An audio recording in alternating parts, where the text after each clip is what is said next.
What's going on, guys? Coach Matt and YugoProBaseball.com. I'm here with the man, Matt Ántonelli, first-round draft pick. We played together in pro baseball. Huge YouTube channel, Ántonelli Baseball. In this video, we're going to talk about actually an old video that you put up on your channel. Yep. I think it was Bregman at LSU, and you were talking about creating space, and it showed Bregman charging the ball, stepping back. I just want to talk about the whole thing of creating space when fielding, also timing in regards to fielding. What do you got? Okay, so I think this is a huge part of fielding. One of my pet peeves is when a player misses a ball and they say, I got a bad hop. You create the hop is the biggest thing. We want to field either the short hop or the long hop. So essentially the short hop is just the ball that bounces right in front of your glove. And nothing can go wrong here because the glove and the ball are so close, right? There's no distance between that. The other hop that you want to get is the long hop. The long hop is when the ball bounces out there and I have enough space where I can see the hop and I can catch it at the top of the hop. Right there, good. So that hop right there, where I can see the ball, I'm catching it at the top. All right, an in-between hop is just in between the short and the long. The in-between one is the one where everyone blames the field, right? They blame the field because the ball bounces right there and they don't know, they can't step up, they don't know if they should go back, and so they just come at it and the ball hits them in the chest or it bounces past them and they say, oh, bad hop. Well, the key is you've got to turn the in-between hop into either a short hop or a long hop. You have to either step up or you have to move back. But you can also vary the timing. So if I'm moving into a ball, right? So I'm moving into a ball and I'm reading the hops. And in my mind, I say, oh no, that's gonna be a short hop.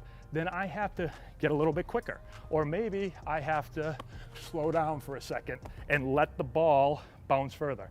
Two things to think about, or a couple things to think about to get used to this is when you're fielding the ball, the first thing is you got to get to the right of the ball.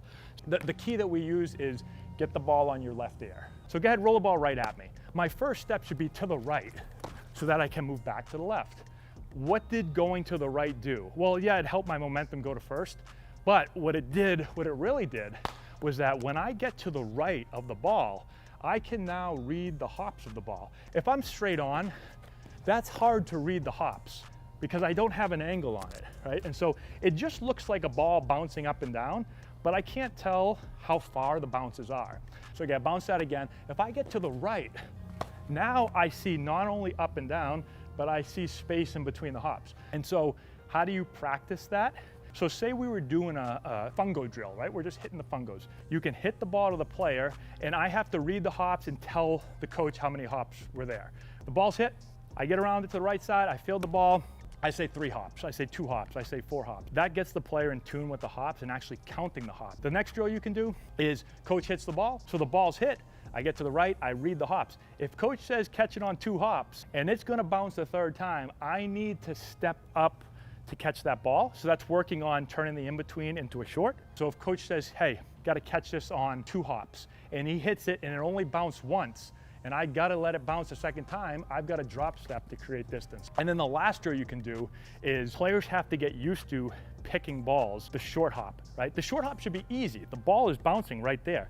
But if you never work on fielding the ball when it bounces short like that, then you're not gonna be comfortable fielding a short hop. So all you do as a coach is you just flip a ball up and let the player come and catch the short hop. And I'll demonstrate even an easier way to do that real quick. What I just did, just dropping the ball, you can get in 100 reps. All you do is get into position and you're just gonna drop that ball and you're gonna try to pick the short hop. You can do that 1,000,000 times and feel comfortable picking it. And you notice when I did that, I'm not swinging from the shoulder, I'm not flicking the glove like that. I'm just moving through the ball this way. I'm trying to stay on line with the ball. One thing if I can add real quick, and it just adds on to what you were saying as far as being able to read the hop straight on versus off to the side. And the way I was shown is if you're looking straight on at this camera, this right here looks like one ball. That's the perspective you have. But if you take an angle to it off to the side, now you've got more depth perception on this ball. That was really good. And actually that brought me, one thing that came to mind when you said that is some players all of a sudden the ball's there and they start getting way over here and then they got to come way back and that just wasted time. So my angle's always got to be as sharp as they can be while still getting the right of the ball. So that's why I use my left ear. So left ear just means when the ball's hit and I go here, now the ball's on my left ear. If the ball's hit and I go here, that ball's right down the middle. I can't see it. So it's just one step, get my ear, get the ball in my left ear. Now I can see the hops come and I work back through it.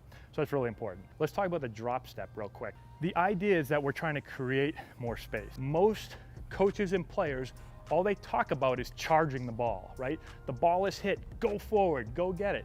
You are allowed to go back on balls, especially if you play the corners. If you're playing third base, the third base is a position where it's a lot of one step to my left, one step to my right, step up, or drop step back, right? And so you need to work on this if you're a third baseman or first baseman especially. Again, I'm trying to create distance between the ball and myself because it's an in-between hop. I'm gonna turn it into a long hop.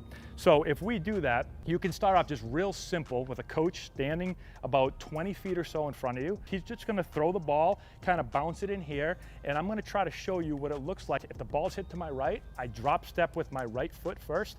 I wanna play low to the ground. I don't wanna drop step and be up here. So I wanna drop step low. If the ball comes up, I come up and catch it like that. So drop step low here, and now I will shuffle with that, all right? So let's throw one right here. I'm gonna drop step, bounce back, catch the ball. Do that one more time. I'm gonna drop step back up, catch the ball. So that time I did 2 shuffles, but that's really easy to work on and then take it to fungoing. We talked earlier in the fungo drill about, it's not about just hitting these perfect backspin fungos because you can work on some mechanics, but you're not working on reading the ball. So when I'm hitting the third or first, I smash the ball into the ground, get a ton of topspin. That way the third baseman has to, oh, I gotta step up, or oh, I gotta back up for that. So that's really key. And the other thing that we talked about in the hands drill video is feel comfortable catching the ball with one hand. If you step up, it doesn't have to be a 2-hand play. In fact, it's usually gonna be a 1-hand play. So just catch the ball, bring it to the middle, transfer, and then I throw it. So a lot of small details into kind of a simple play, but a lot of players don't practice. I like to break up our practice. You're gonna do your routine first, so basically your fundamentals. Now you take it into the game, so it's unpredictable. Coach is gonna smash balls at you. You're gonna work on taking what you learned in practice, put it into the game, right? That's why the coach has to hit the ball a little bit firmer, change the spin up. So now I'm working on all those plays like you just talked about, but it's really close to the game.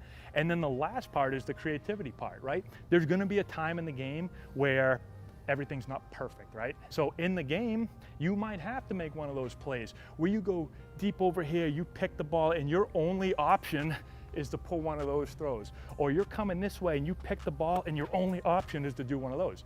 But if everything is so like cookie cutter, okay, on this ball I come here and everything is, you know, thought out, well, what happens in the game when you've got to improvise? Then you don't know what to do. So try to break up your practices like that. Do the fundamentals, then make it unpredictable like the game, and then be creative. And kids like being creative. It's more fun instead of just being so like regimented with the same thing every single day. The game's got to be fun, that's for sure. That's when the young players lose interest in the game, so you got to keep it fun.